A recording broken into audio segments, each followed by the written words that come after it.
Welcome to the Teamwork Advantage podcast with Greg Gregory. Join us as Greg interviews powerful thought leaders and successful team and leadership experts from across the country on teamwork, leadership, and organizational culture. Now let's check in for this week's episode. Welcome back to the Teamwork Advantage, a podcast focusing in on teamwork, leadership, and culture. My name is Greg Gregory, the host of the Teamwork Advantage, where we help you once a week join in, listen to experts from around the world on great topics focusing in on teamwork, leadership, and culture. Once a week, listen to the Teamwork Advantage. You get ideas that you can use immediately and put it into your personal life as well as your professional life. Today, we're joined by Andrew Bartlow, and he has 25 years of human resource and talent management experience. And that goes a long way because things have changed so much in the last 24 months, much less the last 5 years.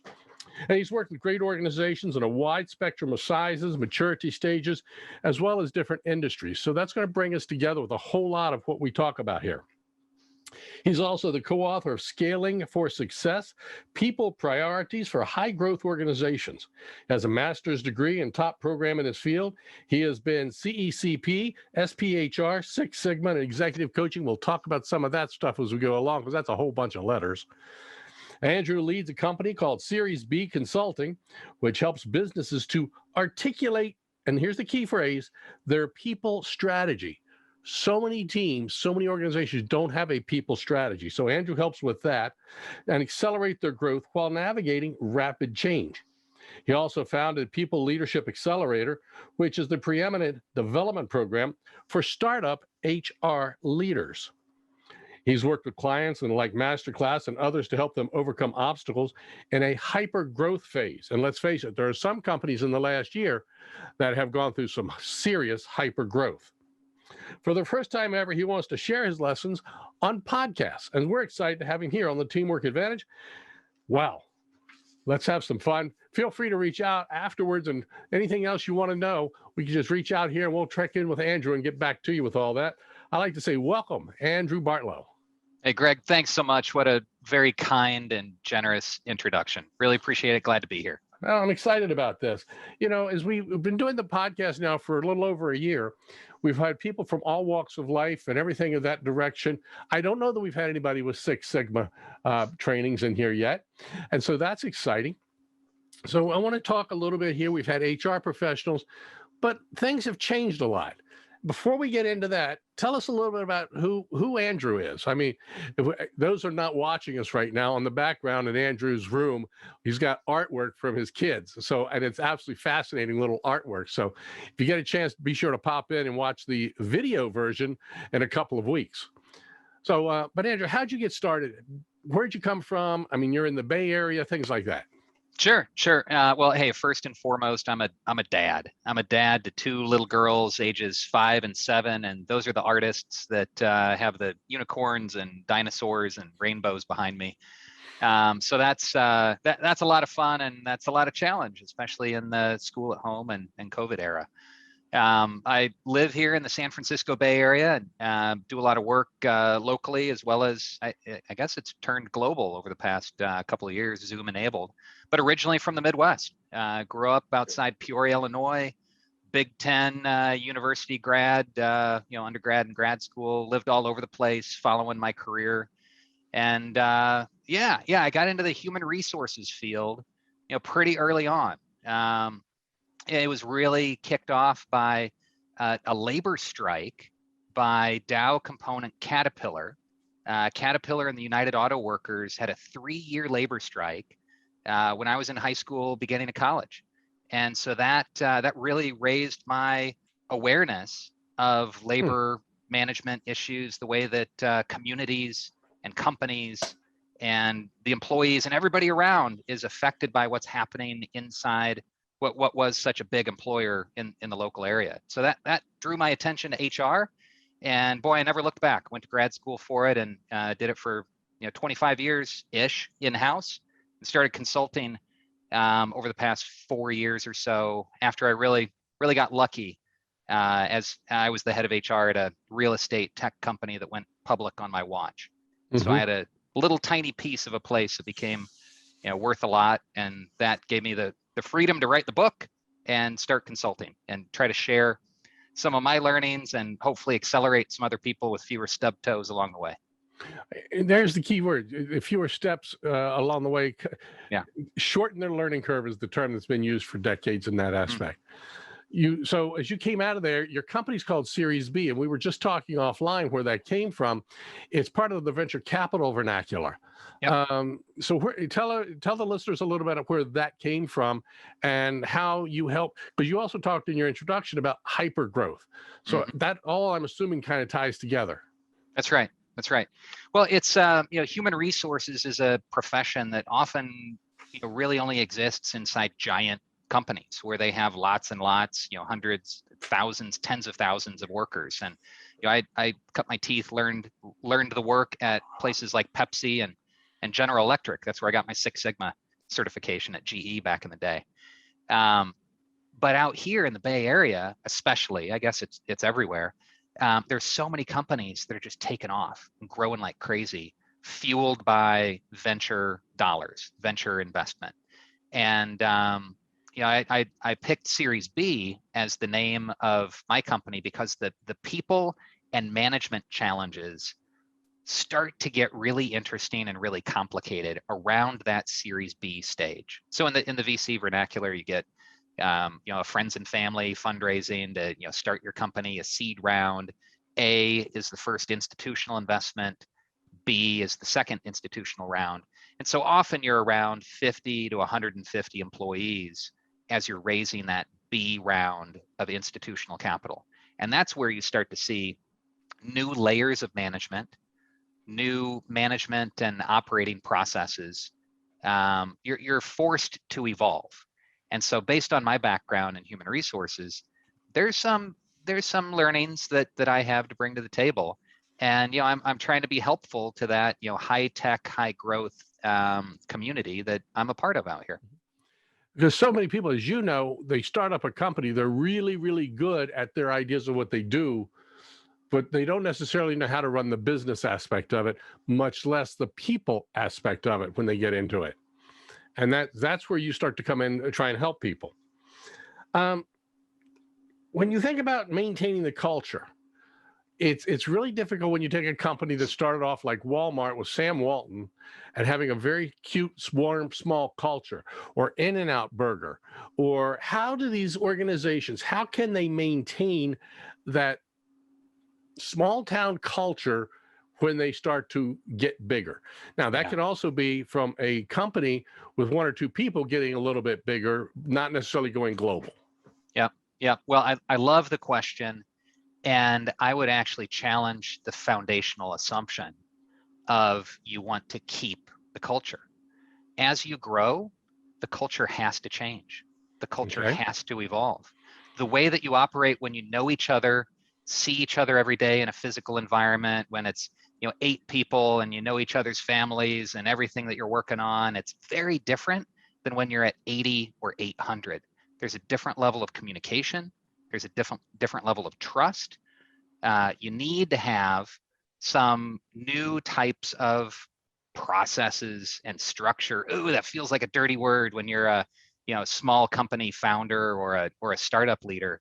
And bottom line is, if you try to hold on too tightly to the past of your culture, then you'll really hinder your future growth. So you should keep your special sauce. Be aware of what is special and unique to you that you want to keep, but don't hold too tightly to the past at the same time. Yeah. Some of the values, though, can stay with you all the way. That's a key factor. Right. So when we're looking at culture, there's values, and those values should and hopefully be able to stay with you all the way through. In other words, treating people with respect is a value that you don't want to lose that as you grow. Yeah. And you're absolutely right. Processes are absolutely key. And as technology evolves with things such as Slack to be able to communicate with and things of that direction for people, it makes life so much easier. And being able to put those processes in place. I can remember when text messaging and instant messaging first started, there were some people who said, I ain't doing that. And that was just so funny. But we've got to be able to evolve with that process. Right. So as we start to do that, and before we went live here, you and I were chatting about in the Bay Area, a lot of people are moving out of California, moving to Utah, moving to Colorado, and you even mentioned Austin, Texas. When they start doing that, now we're looking at remotely. And of course, there are some companies that are saying, hey, we're going to bring everybody back. And there are others that are saying, no, you can work wherever. I think Spotify did that. And so there are people who've now moved to Hawaii just so they can sit there and work on the beach all day, and they're still getting their job done. Mm-hmm. So the question now starts to come around, how can we make sure they're working on the right things? I mean, some organizations have been doing this for years. I've been working by myself out of my home now for over 20 years. So for me, it's not a problem. But for some people who've never done it, it can be a major challenge. So how can a manager, HR, organization do that? Yeah, key question, right? Yeah, as you grow, how do you make sure your workers are working on the right things? As a founder and as an owner, if you no longer are able to look over everybody's shoulder and have hallway conversations with them, how do you have alignment? I think the magic wand tool here is one-on-ones. People with managers, have those managers check in with them on a regular basis. You don't need some sort of fancy software, some heavy performance review process, but make sure that everybody has a clear manager. Don't try to stick to the Zappos holacracy and we're all an overly flat organization. People need direction. And so make sure everybody has a manager and make sure that manager is having regular check-ins with their team. So maybe that's weekly, maybe that's monthly, maybe it's somewhere in between.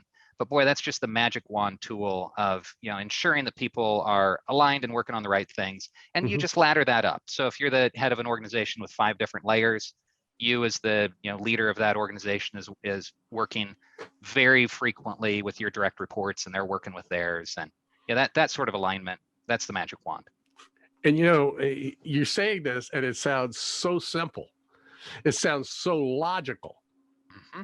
Yet one person within there, if you are a senior level, senior VP, and you've got multiple layers, you get just one hiccup in there, it's more challenging. Yep. How do we catch that? How can we make those, and I'm going to use a terminology that pilots will often use, how can we make an in-flight correction when we see something not going the way that we feel it should? Yeah, great question. So a couple of ideas. One is inspect what you expect. So as a leader as a manager of managers, you should be checking in with those managers to specifically ask, are you doing one-on-ones? And do skip levels periodically. So skip level is, you talk to the people that are a direct report to your direct reports. Maybe you do that quarterly. Maybe you have a group meeting. Mm-hmm. And you make sure that what your expectations are of the managers that work for you, that they're following through on it. That's pretty simple. Second is just be public. Be public across the organization around what your expectations are. So you can do that by articulating what are the 2, 3, 5 company level goals. What's most important right now? Mm-hmm. So that'll help with some of the broad strokes of alignment. Okay. Another thing that you can do is be public that I expect all managers in this organization to have one-on-ones. And so then people's teams will start to call them on it as well. So those are a few simple tools. Yeah. It's rational. You don't need to pay for some software to do it for you. Yeah. So when you talked about getting together with regular meetings with people, you're talking, I assume, and I just clarify this, one-on-ones as well as team meetings. Is that right? Yep.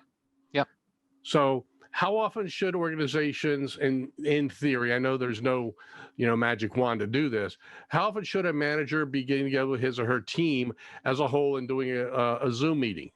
And, the old days we would have huddle meetings. Some people would have a huddle meeting for 15 minutes every single morning. I don't know that that's necessary today. Yep, they're stand-up meetings. Jack Stack, the great game of business, has a process that he talks about. Patrick Lencioni, author of 5 Dysfunctions of a Team, and has the meeting advantage. He has a process. I'd say there's no one prescriptive way that's perfect, and anybody that says like you must do it this way is trying to sell you something. I'm not trying to sell you something. I'm trying to give you some tips. So I just suggest, think it through. Think Mhm. through, who are you touching? Is it the right frequency? Don't overdo it.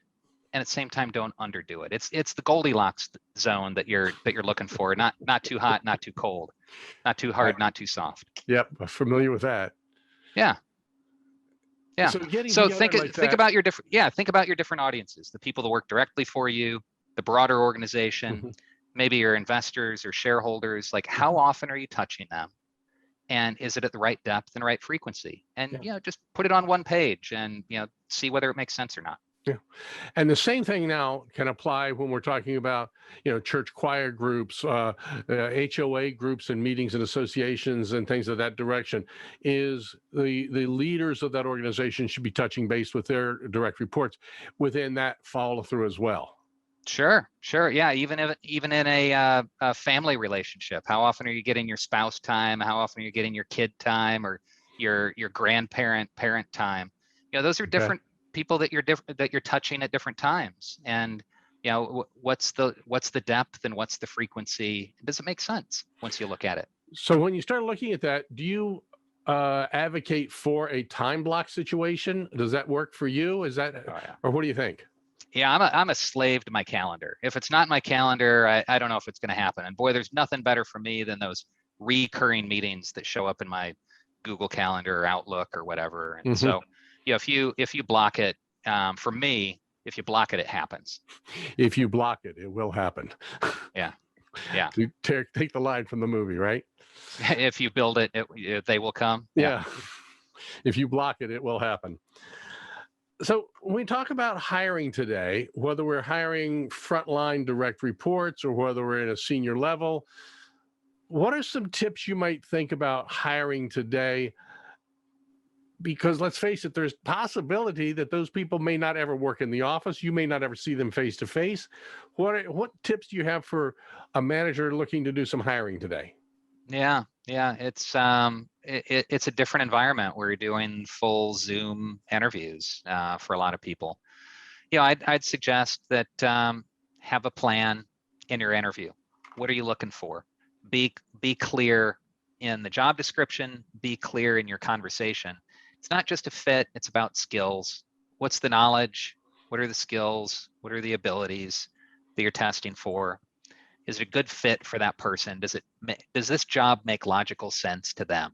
Mm-hmm. What's one of the things I talk about is the WIFM or the EVP. The WIFM. Here's another acronym: WIIFM.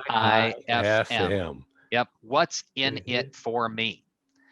And so that might be a regular paycheck, sure, but why is your job a better fit for them than the job down the road? So just trying to assess that can put you on the same side Mm-hmm. as that potential employee. And if it makes sense for them, it makes sense for you as the employer often. Right. And that's really key, is understanding what's there, because if we do it right up front, then the turnover rate is going to be lower. We're going to have a better engagement going on all the way through. So it's kind of the wheel that just kind of gets things started. Yeah. So it's again Goldilocks. You don't want to have such a thick screen that it takes forever to fill a job, and you wait 6 months and talk to 16 candidates. And you also don't want to just try to drop a warm body into whatever role Right. you have. So and it's different based on what the job is. Are you Mhm. looking at fast food hourly worker, or are you trying to hire a COO of a multinational corporation? So Yeah. there's And of course, different there are selection. various types of assessments that are available today that are approved for hiring. Not the behavior styles, because they're not approved for hiring, but there are others out there. Do you recommend any of those? Do you know of any of those? Or you're shaking your head, so I'm assuming you're not really a fan of them. Yeah, I'm not a big fan. Yes, you might be able to avoid a lawsuit. Well, I can't say you can avoid a lawsuit. You might be able to defend yourself by spending lots of money with lawyers, based off of using one of these assessments. But ultimately, none of these assessments are really tied to the work. One of my grad school professors developed some of the first assessments for the U.S. military, and they were being used for tens of thousands of candidates as they were looking at officers and promotions or Right. special forces. And the reason it works for them is because you're dealing with a very stable, clear job. And so you can assess for that specific job. Right, because you've got a baseline to work from on that. Yeah, and you have, it's a rule of big numbers. You have thousands of people, and you're able to, identify whether the people that scored high on this assessment were actually successful or not. Mhm. And they're able to look at it over a period of many years. Now, once you extrapolate that into a company with 5 people or 15 or 150 people, that assessment is not for you. And by the way, your jobs are changing along the way. Mhm. It's just not it's not great. Yeah. And whether you end up getting sued or losing the suit, that's less important than, are you really Getting the right using something person. that works? Yeah, are you using something that works? Yeah. Everybody wants the silver bullet, and bottom line, I don't think it exists. Great point, because I don't believe there is a silver bullet either. So let's just take one of these companies now that's starting to grow. And we're not necessarily talking huge multi-million-dollar venture capitalist money, but Yep. a company that's been started, is starting to grow, whether they're selling a product, a widget, or they're a reseller, whatever they happen to be. Because let's face it, in the last 12 to 18 months, there have been some companies that have gone disastrously down and had to close, but there have Yep. been a lot of others who've been startups and have grown. So when we're hiring, we just talked a little bit about hiring frontline. How do you know when you need to hire that next level of leader? Because that's where it starts to get careful. And then, of course, how do we do that? Do you promote from within, or do you bring somebody in? Boy, that's there's a lot to that question. It's a And multifaceted one for sure. yeah, well, and it depends. It depends on your situation. It depends on your profitability, on your pace of growth, on the size that you're already at. Depends on a lot of factors. And so again, if somebody tries to give you an out of the box answer of, in February, you should do X. If you have, once you cross 50 people, you should do Y. It's bottom line, it's not that simple. Now, I can talk about the frameworks. Okay. So these are the things to think about. And I've named a few of them. How big are you already? Are you profitable? How costly is adding that next layer of management? Maybe really critically, how quickly are you growing?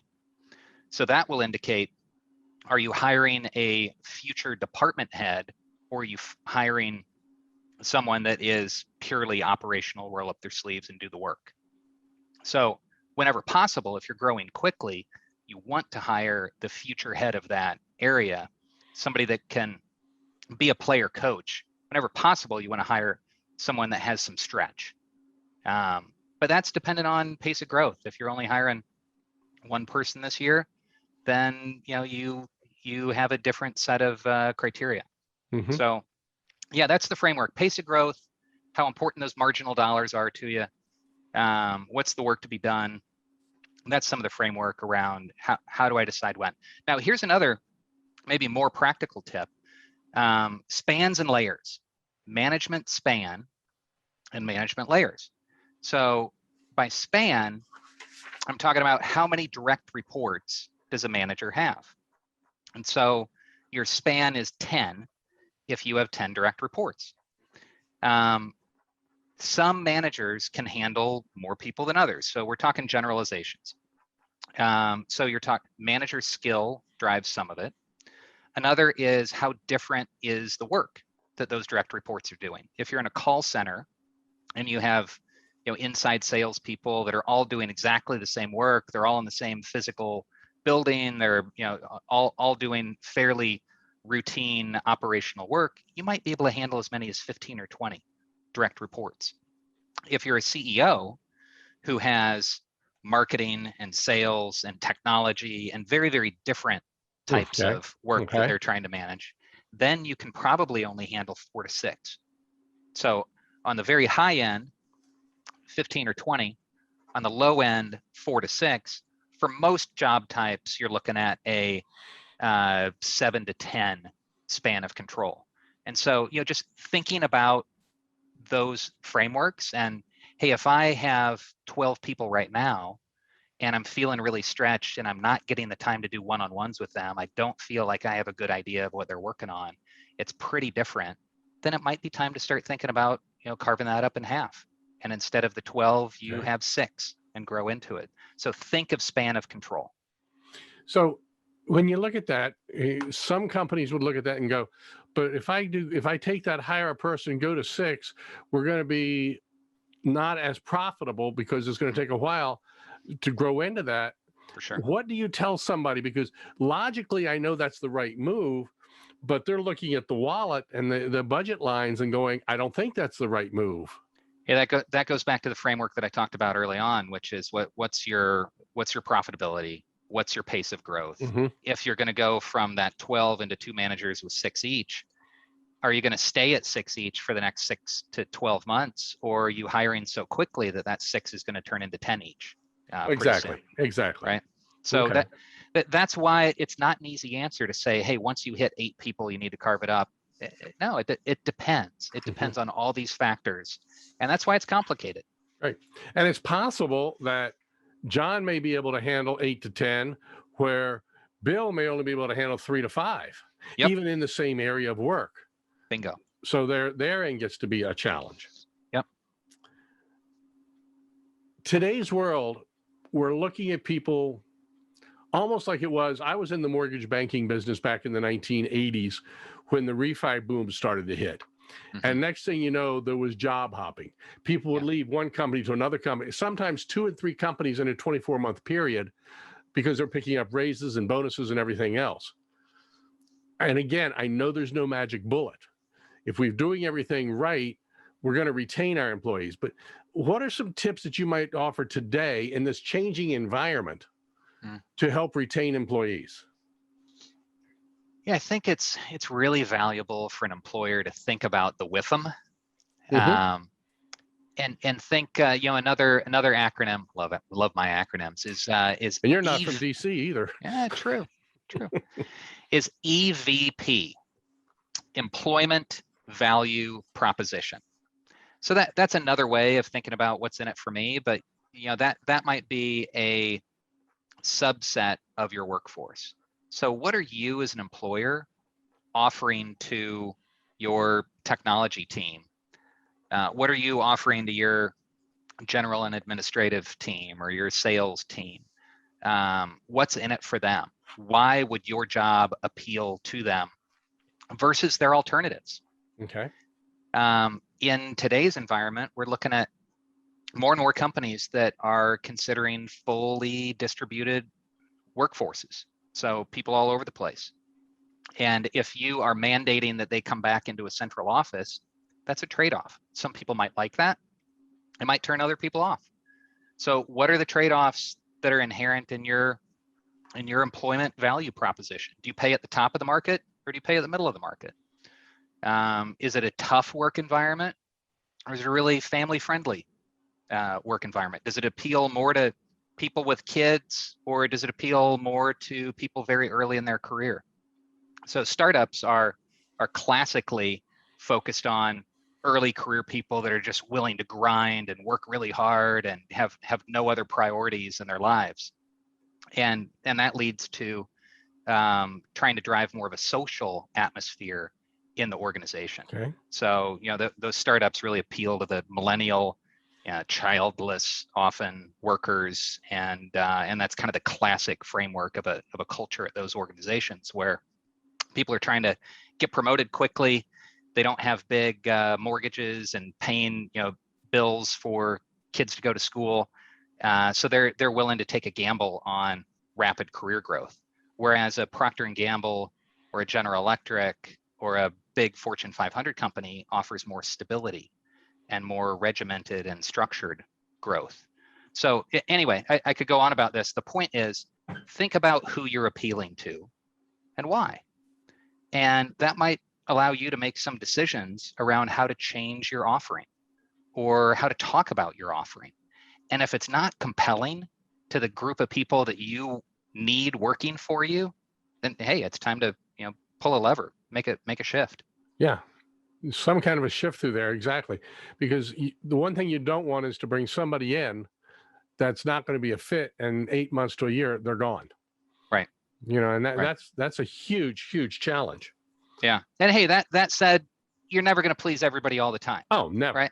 Yeah. You're going to have some turnover. You're going to have some people with, can't miss opportunities or personal situations that cause them to leave. But just And taking again, a look at the EVP is valuable. Right. And then they may change themselves. They may be on that desiring that career growth now and no kids or anything in that direction. But 2 years from now, that may very well change. And all of a sudden they want to change everything. So there is a lot that we've got to look at. And you're never going to appeal to everybody. Yeah. A while ago, you were talking about growth and sustaining the growth. Mm-hmm. One of the companies that comes to my mind about incredible, steady growth is Southwest Airlines. You go back to 1972 when they first started, and Herb Kelleher, and they wanted to grow at a certain percentage every year. So even in their good years, they grew at a certain pace. They didn't go crazy. Their bad years, they didn't pull back. They still grew at that same pace. Is that doable today? Yes, but wait, we're supposed to say yes and, aren't we? All right. Yes, and yes, it's possible to do today, but it takes a lot of discipline to do that. Yeah. And let me add a little bit of context to that. Okay. So if you're taking venture capital dollars, the expectation is that you're going to grow very rapidly. There's something called the power law in VC investing, which is, 10 companies get funding, and the expectation is that 8 or 9 of them may just not work out, may ultimately fail, and 1 or 2 might be moderately successful. But what you're really going for is the one unicorn, the one big one that really takes off.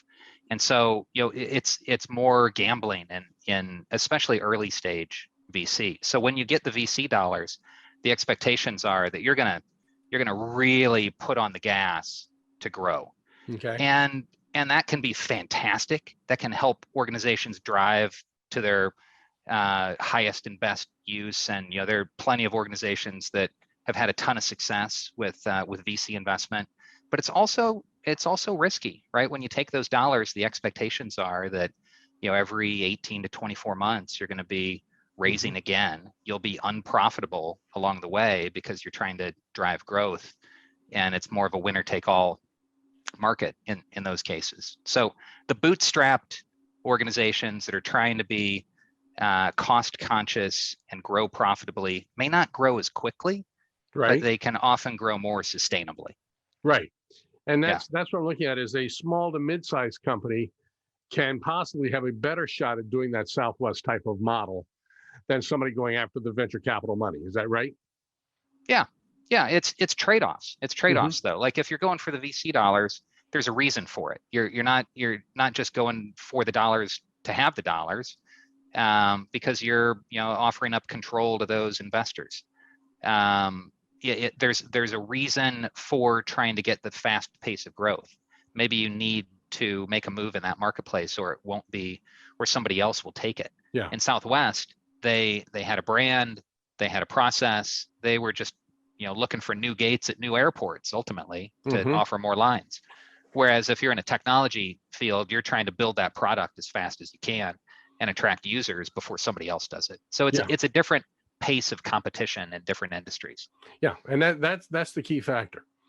So how do we avoid burnout today? Let's talk about not just in the human resource world, but how can the average employee try and avoid some burnout today? I mean, it's some of the studies I have read are showing that people are working longer when they're working from home. They're working harder, and they're burning out faster. What are some things that the average person can do from your point of view to try and avoid that? First suggestion would be, take responsibility for your own time and your own schedule. Block it off. If you block it, it'll happen. So, I dropped my girls off at school this morning. Thank goodness they're, finally doing some in-person school. Okay. So I block off my mornings and I don't take any meetings until 8:30 a.m. Pacific time. So that ensures that I have time to get them out the door and get back. Block off a vacation day, block off an opportunity to exercise. Maybe you don't control your entire schedule. I'm fortunate. I'm an independent consultant and I can do that. And somebody will jump in and have a meeting that I feel like I need to attend. But if you're blocking those things, it's much more likely to happen, whether it's exercise or lunch or a vacation or whatever. So, just take control of your own calendar rather than let it happen. Okay. So now let's talk to our human resources professionals out there, your colleagues from over the years. Okay. Yep. You have the senior professional human resource designation. They're burning out at a rapid rate today because they're having to pull things in different directions than they never thought possible. Okay. That's kind of where I think things are happening. Am I right in that assumption? Is that why we're burning out today? And are there things that they can do? Yeah, it's a tough situation for a lot of HR leaders right now. The demands on HR leaders are new, and we haven't dealt with a pandemic in 80, 100 years. Yeah. Right. And what was HR as a profession a thing back during the Spanish flu? I don't think so. I doubt it. Yeah, and all the legal issues around COVID and return to work, and then the huge social equity, diversity and inclusion emphasis that's been in the zeitgeist over the past year plus. These are big issues that affect your workforce, and HR is often looked to have the answers, and we don't have the answers. We're looking to each other. We're looking to resources. Consulting firms and law firms are publishing a lot of good stuff out there, but it's really stretching a lot of HR people. And that's leading to, you're right, burnout. It's leading to CEOs and senior leaders expecting more out of many of their HR folks. Like in the past, payroll, benefits, employee relations, make sure that we can hire and fire and keep us out of jail. That's been often the minimum expectation for many people leaders, for many HR professionals. It's a lot more right now. So what do? Learn every chance you get, use your resources, do your Google searches, find a community, find other HR professionals that you can ask questions to. I'm a member of several different professional communities where we ask questions of each other, and people are just very generous sharing their knowledge. I started the executive education program, People Leader Accelerator, to help startup HR leaders figure out how to do the job more successfully. So use your resources. There are a number of LinkedIn groups that will fulfill some of that. People can join a group in that direction and get into a conversation there with people. Am I right? Yeah, LinkedIn groups tend to be very, very large and impersonal. I'd suggest looking for something more niche in your area. So I'm a member of a group called Startup Experts, which is HR, finance, and operations leaders at very small, high growth companies. And we have lots of events and a pretty active Slack community. I'm a member of another group called People Tech Partners, HR leaders of high growth tech companies. There are a couple hundred of us. We have a Google group where we trade a lot of knowledge pretty regularly. So those more personal groups where you actually get to know a little bit about each other rather than sending something out, to the world on Facebook or LinkedIn are usually more useful. Yeah, and some of those LinkedIn groups can get huge. Some are a little bit more reasonable in size. So yeah, find the fit that works for you, but look for community, and you don't always have to pay for it. No, absolutely. There's a lot of stuff. There's an enormous amount that's out there, because even in this crazy mixed up world, I believe there's a lot of good out there and people truly wanting to help each other. Yeah. And that's something that I'm seeing, and that's heartwarming, to see people wanting to help each other regardless of the position they're in, stepping up. And that's powerful. And, this podcast is one of those little platforms, people can cop on here 30 to 45 minutes and pick up some great information, just as we did today. Andrew, thank you so much for being a guest here on the Teamwork Advantage. We've been going for about 40 some minutes right now, which is the time frame I like to keep it at, because that's, in the old days, that was the distance on average commute to work. Post-pandemic, it's the average dog walk, I think. So it kind of fits right into that. Thanks again for joining us here on the Teamwork Advantage.